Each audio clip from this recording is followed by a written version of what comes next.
Assalamualaikum warahmatullahi wabarakatuh. Alhamdulillahirabbil alamin. Allahumma shalli ala sayyidina Muhammad wa ala ali sayyidina Muhammad.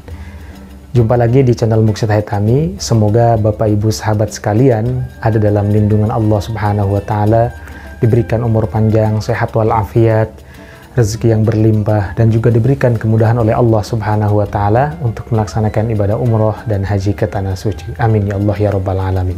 Baik Bapak Ibu sahabat sekalian, pada kesempatan kali ini pertama saya ingin update seputar umroh. Jadi semenjak dibukanya umroh, kira-kira dari tanggal 4 Oktober 2020 sampai dengan tanggal 16 Januari 2021, sudah ada sekitar 1.794.000 jamaah umroh yang telah melaksanakan ibadah umroh, dan ada 5.060.000 jamaah yang telah melaksanakan sholat di Masjidil Haram. Nah, data ini saya dapatkan dari official Riasah Al-Haramain. Kemudian yang kedua, update seputar umroh bahwa kemarin tanggal 17 Januari 2021 ada sekitar 270 jemaah yang berangkat ke Tanah Suci, dan itu dari salah satu travel di Indonesia, hampir satu pesawat berangkat. Artinya apa? Animo masyarakat, terutama umat Islam, untuk melaksanakan ibadah umroh ini sangat-sangat tinggi. Dan bagaimana dengan Bapak Ibu sahabat sekalian? Apakah tetap akan berangkat di musim pandemi ini atau nanti menunggu setelah musim pandemi?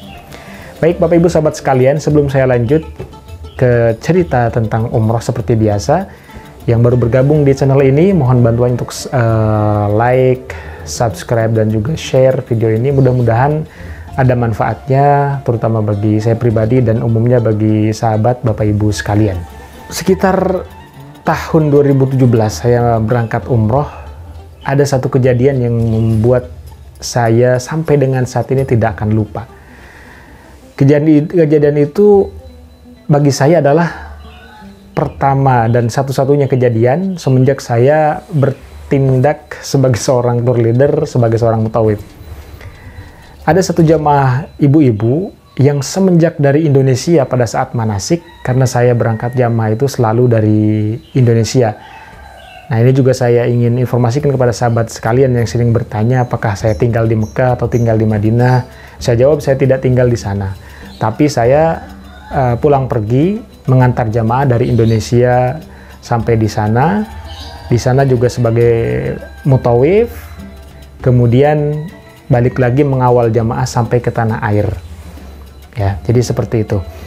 Nah, jamaah ini memang semenjak manasik di Indonesia, kebetulan kita sebelum berangkat ada manasik di hotel, kalau nggak di hotel Swiss Bell dekat bandara atau di hotel lainnya gitu ya, tapi keseringan kita di hotel Swiss Bell Jakarta. Lalu pada saat manasik memang jamaah ini, terutama keluarganya yang mengantar, itu mewanti-wanti kepada saya, Ustadz nanti tolong di sana jangan tinggalkan ibu saya, tolong dibimbing terus, bila perlu bersama Ustadz terus gitu ya, permintaan keluarganya, anak-anaknya. Kemudian saya bilang, insya Allah semuanya akan saya dampingi, semuanya akan saya kawal dari awal sampai akhir. Nah dari sana mulai di pesawat terus dekat dengan saya karena punya ketakutan yang luar biasa. Pertama karena memang baru pertama kali berangkat umroh, yang kedua karena memang sudah tua, yang ketiga memang berangkat seorang diri, artinya tidak ditemani anak, tidak ditemani saudara. Sampai di sana itu memang selalu dengan saya, kecuali memang pada saat-saat tidur karena memang kamarnya berbeda, tapi tetap berdekatan pintu kamarnya itu di hotel, baik di Madinah maupun di Mekah. Kejadian yang membuat saya bisa dibilang lucu juga ya, atau bisa dibilang over juga, itu ketika saya membimbing tawaf ya, ketika membimbing tawaf jamaah itu saya diikat. Jadi jamaah ini dia sengaja bawa tali ya, tali rapia atau tali apa ya, itu diikat ke perut saya ya, diikat. Kemudian dia pegang tali itu, ya, dia pegang tali itu. Saya tanya, kenapa kok sampai begini? Saya bilang gitu ke jamaah itu. Saya takut Ustadz, saya takut hilang, saya takut kemana-mana, saya takut terpencar gitu. Bahkan sampai jamaah yang lain lucu gitu gitu kan. Jamaah yang lain juga sampai ketawa gitu melihat tingkah si ibu ini. Tapi ya saya nggak larang. Ibu silakan kalau hal itu membuat ibu senang, membuat ibu merasa aman, membuat ibu merasa nyaman, silahkan lakukan. Dan saya juga enjoy aja gitu. Saya jalan sambil tawaf 7 putaran, si ibu itu sambil pegang tali gitu. Bahkan di tawaf berikutnya juga sama begitu, pakai kerudung gitu ya. Jadi kerudung diikat di perut saya.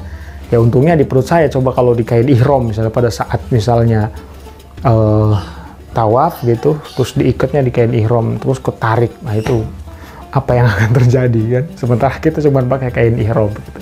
Tapi untungnya diikat perut gini, kemudian si ibu itu pegangan ya, pegangan talinya itu. Nah dari sana kemudian si ibu itu merasa aman, merasa nyaman gitu. Nah yang ingin saya ceritakan di sini, dan mudah-mudahan Bapak Ibu sahabat sekalian bisa mengambil hikmahnya, bahwa kalau kita percaya dan yakin kepada Allah Subhanahu wa Ta'ala, berangkat umroh di sana insya Allah aman. Insya Allah dijamin aman, nyaman, dan juga hati kita terasa lapang. Terutama ketika kita akan berangkat umroh, usahakan hati kita tidak menyimpan dendam, tidak menyimpan sedikit pun penyakit hati di dalam hati kita. Ya, urusan dengan tetangga misalnya kita lupakan, urusan dengan utang piutang kalau bisa kita lunasi, urusan dengan siapapun yang menyangkut hablum minanas, hubungan dengan manusia, kita selesaikan sebelum berangkat. Nah kalau hubungannya dengan Allah Subhanahu wa Ta'ala, kita tinggal tobat kepada Allah, kita tinggal perbanyak baca istighfar, astagfirullahaladzim, perbanyak baca sholawat, insya Allah tidak akan terjadi apa-apa. Semua yang menimpa kepada kita di sana insya Allah akan yang baik-baik saja, tidak ada nanti keburukan, kejelekan. Kalaupun misalnya sampai sana ada sesuatu yang menimpa diri kita, jangan kemudian kita menyimpulkan wah ini adalah azab dari Allah, ini adalah teguran dari Allah. Ya tidak juga seperti itu. Bisa jadi ya itu adalah ujian-ujian kecil dari Allah Subhanahu wa Ta'ala untuk kita, sejauh mana iman kita, sejauh mana rasa yakin kita kepada Allah Subhanahu wa Ta'ala. Baik Bapak Ibu sahabat sekalian, demikian cerita saya kali ini.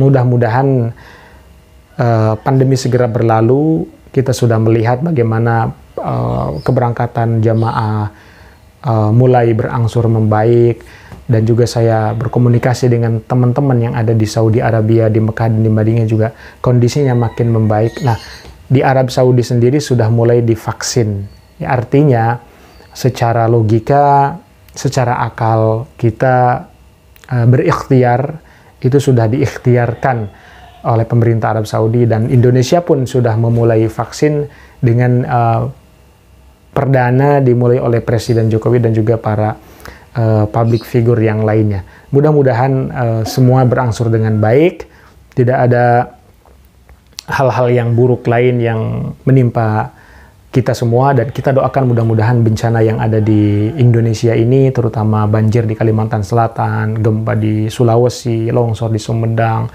lalu jatuhnya pesawat, wafatnya para ulama, mudah-mudahan semua itu adalah menjadi ibrah, menjadi pelajaran untuk kita semua. Ya, karena kafa bil mauti wa'idun, cukuplah mati itu adalah sebagai nasihat buat kita. Nasihat yang sangat nyata bahwa kita semua akan mati. Ya, sebagaimana kalau tidak salah Sayyidina Ali, al-mautu babun wa kullun nasi dakhilu. Mati itu adalah pintu dan semua orang pasti memasuki pintu itu. Masalah waktu dan tempatnya itu kita tidak tahu, hanya Allah Ta'ala yang tahu. Tugas kita adalah mempersiapkan diri kita sebagus mungkin, meningkatkan keimanan kita sebagus mungkin, meningkatkan takwa kita kepada Allah sebagus mungkin, sehingga pada saatnya nanti Allah menjemput kita semua dalam keadaan baik-baik saja, dalam keadaan husnul khotimah, meninggal dalam keadaan baik. Gitu ya. Terima kasih Bapak Ibu sahabat sekalian yang sudah menonton video ini. Jangan lupa subscribe channel ini, bantu channel ini untuk terus upload video-video yang berhubungan dengan Mekah, Madinah, dan juga kajian-kajian Islam. Wabillahi taufiq wal hidayah. Assalamualaikum warahmatullahi wabarakatuh.